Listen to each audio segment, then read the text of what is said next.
Breaking news చూస్తున్నారు. సూర్యాపేట జిల్లాలో constable తీరు వివాదాస్పదంగా మారింది. నిత్య పెళ్లి కొడుకు అవతారం ఎత్తాడు ఈ కానిస్టేబుల్. మరి ముఖ్యంగా ప్రభుత్వ ఉద్యోగులంటే ఎంత గౌరవప్రదంగా చూస్తూ ఉంటారు, దాంతోపాటు చాలా మర్యాదపూర్వకంగా ఉంటారు అని చెప్పక భావన ఉంటుంది. అయితే ఈ కానిస్టేబుల్ మాత్రం దానికి పూర్తి భిన్నం. నిత్య పెళ్లి కొడుకు అవతారం ఎత్తుతూ ఉంటాడు ఈయనకి మూడొచ్చినప్పుడల్లా పెళ్ళాన్ని మార్చేస్తూ ఉంటాడు. బహుశా ఈ మాట మీకు కఠినంగా అనిపించవచ్చు. ఎందుకంటే ఈయన మాట తీరు, ఈయన చేతల తీరు అలాగే ఉంది. అక్కడ పెళ్లి చేసుకుంటాడు, పెళ్ళాన్ని వదిలేస్తాడు, ఇంకో పెళ్లి చేసుకుంటాడు, మళ్ళీ పెళ్లి చేసుకుంటాడు, ఆ పెళ్ళానికి వదిలేస్తాడు, ఇంకో పెళ్లి చేసుకుంటాడు. ఇది ఇతగాడి తంతు. నిత్య పెళ్లి కొడుకుగా మారాడు నడిగూడెం కానిస్టేబుల్ కృష్ణంరాజు.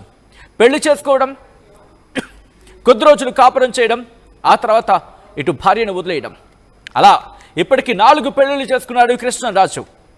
ఇప్పుడు 5వ పెళ్లికి రెడీ అయ్యాడు. ఈ నేపథ్యంలోని ఇక్కడ ఒక ఇంట్రెస్టింగ్ ట్విస్ట్ ఉంది. ఆ ట్విస్ట్ చెప్తే మీరు కూడా షాక్కి గురవుతారు.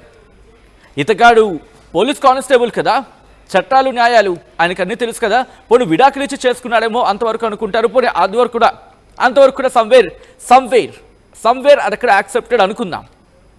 కానీ ఇతగాడి తీరు ఎంత దుర్మార్గమైందంటే 4వ పెళ్లి, 4 పెళ్లిళ్ళు చేసుకుని 5వ పెళ్లికి రెడీ అవుతున్నాడు కదా. ఈ 4వ పెళ్లి చేసుకున్న అమ్మాయి మైనర్ అమ్మాయి, 10వ తరగతి చదువుతున్న అమ్మాయిని పెళ్లి చేసుకున్నాడు. పెళ్లి చేసుకొని చాలా దారుణంగా హింసించాడు. ఇంట్రెస్టింగ్ ఇంకొక విషయం చెప్పడం మర్చిపోయా. పెళ్లి చేసుకున్న తర్వాత వీళ్ళకి నీలి చిత్రాలు చూపిస్తాడట. నీలి చిత్రాలు చూపించి అలా చేద్దాం, ఇలా చేద్దాం, ఇలా చేద్దాం, అలా చేద్దాం అని చెప్పి చాలా దారుణంగా హింసిస్తాడట. ఇది అతగాడి తీరు.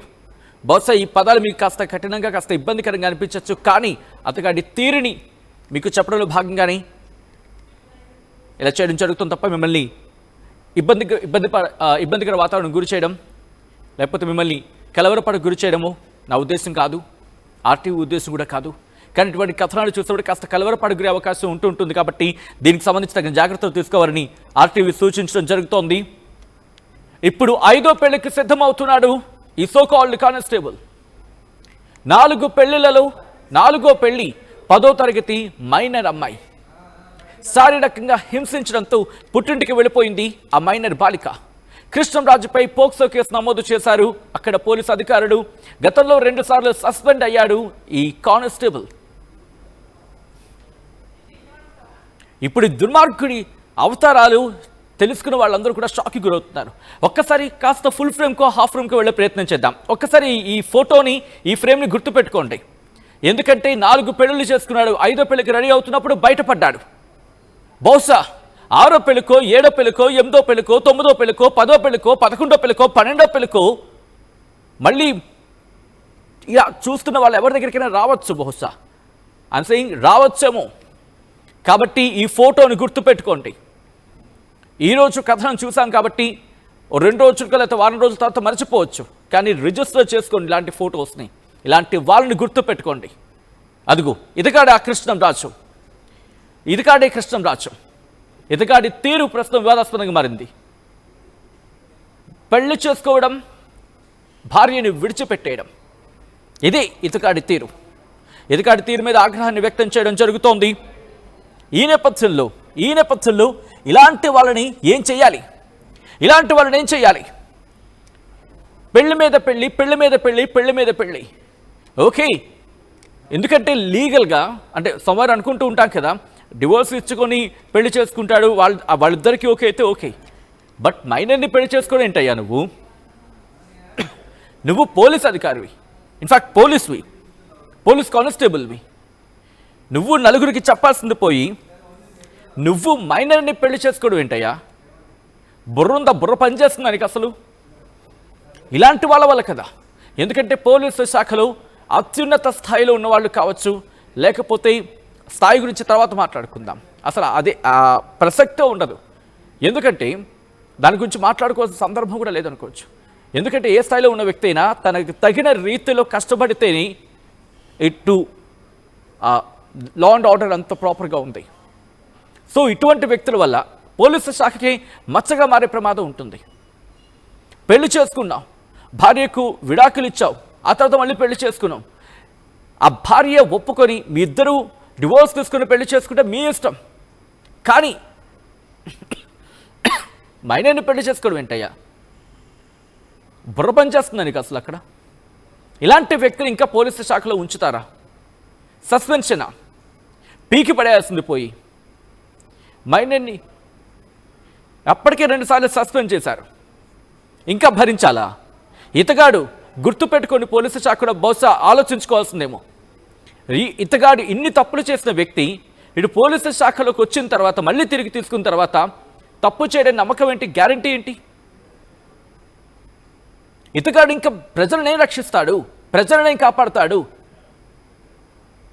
పోలీసు ముసుగులు ఇంత దుర్మార్గమైన చర్యలకు పాల్పడుతూ ఉంటే ఇతగాని ఇంకా భరించాలా? ఇతగాని భరించాలా? ఇంకా పీకి పడేయాల్సింది పోయి. 5వ పెళ్లికి సిద్ధమవుతున్న క్రమంలో ప్రస్తుతం ఈ విషయం బయటకు ఇంతకీ ఇంకొక విషయం ఏంటంటే బెదిరించేవాడట. ఇంతమంది ఎందుకు బయటకు చెప్పలేదంటే బెదిరించేవాడట. వీళ్ళ నాన్నగారికి వీళ్ళ తండ్రికి అక్కడేదో మంత్రాలు వచ్చు, దాంతో భయపెట్టేవాడట. మంత్రప్రయోగం చేస్తాం, మిమ్మల్ని అది చేస్తాం ఇది చేస్తామని చెప్పి భయపెట్టేవాడట. దీంతో ఆ కుటుంబం బెంబేలెత్తిపోయేవి. ఆ బాధిత కుటుంబాలు బయటికి రావడానికి కూడా భయపడేవాళ్ళు, జంకేవాళ్ళు. ఇలా ధైర్యం చేసి బయటకు వచ్చిన తర్వాత ఇతగాడి యవ్వారం, ఇతగాడి బండారం బయటపడింది. ఇలాంటి వ్యక్తులకు ఎటువంటి శిక్ష పడాలి అనేది మీరు మాట్లాడే ప్రయత్నం చేయండి. ఇటువంటి దుర్మార్గులకు ఎటువంటి శిక్ష పడితే కరెక్ట్? 5వ పెళ్లికి సిద్ధమవుతున్న తరుణంలో ప్రస్తుతం ఆ బాధితులు బయటకు వచ్చి మాట్లాడిన పక్షంలోనే ఇప్పుడు ఈ విషయం బయటకు వచ్చింది. లేకపోతే ఇది కూడా కనుమరుగై ఉండేది. ఇంక ఎంతమంది జీవితాలను నాశనం చేస్తాం? కాలర్ పట్టుకొని అడగాలి అనిపిస్తూ ఉంటుంది కోపంతో కదా. బట్ మనకంటూ కొన్ని చట్టాలు ఉన్నాయి, వాటిని మనం గౌరవించాల్సి ఉంటుంది, దానికి తదనుగుణంగా నడుచుకోవాల్సి ఉంటుంది. కానీ వీళ్ళకి ఆ బాధితులకి వీడిని అప్పచెప్పితే ఎలా ఉంటుందో ఆలోచించండి పరిస్థితి. అమ్మాయిల జీవితాలంటే మీకు అంత అలసైపోయారా? అమ్మాయిలంటే మీకు అంత అలసైపోయారా? మహిళలంటే మీకు అంత చిన్న చూపా?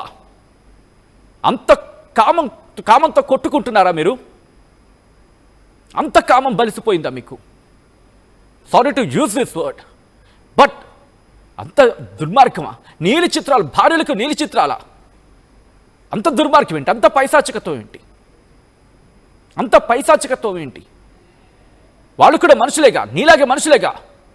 ఇద్దరు కలిసి నడవాల్సిన జీవితం అది. నీ డామినెన్స్ ఏంటి? ఎంత దుర్మార్గంగా, ఎంత శారీరకంగా హింసించుంటాడో ఆలోచించండి. వీడి పైశాచిక ఆనందానికి బహుశా ఐ రెస్పెక్ట్ పోలీస్, బట్ వ్యక్తిత్వం వ్యవస్థ, ఐ రీటరేట్, వ్యక్తిత్వం వ్యవస్థ, ఈ మూడిటికి వాల్యూస్ ఇంటర్లింకింగ్గా ఉంటూ ఉంటాయి. వ్యక్తిత్వానికి ఆ వ్యక్తి ఇలాగైనా ఉండండి, అది వాడిష్టం. వాడి వ్యక్తిత్వం మాత్రం ప్రాపర్గా ఉంటేనే వాడి రెస్పెక్ట్ ఉంటుంది.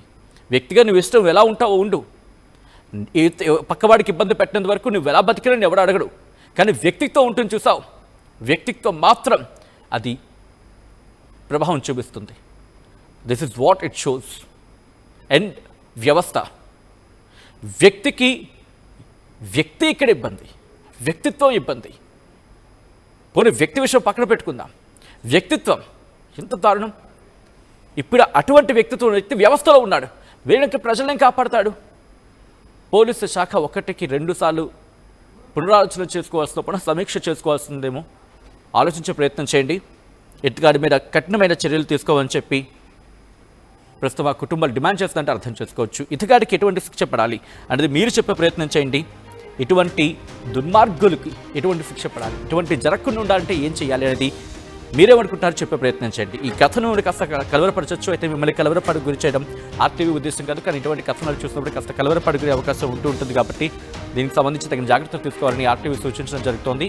This is disturbing content somewhere, bureau description advance. మీరేమనుకుంటున్నారో కామెంట్ చేసే ప్రయత్నం చేయండి.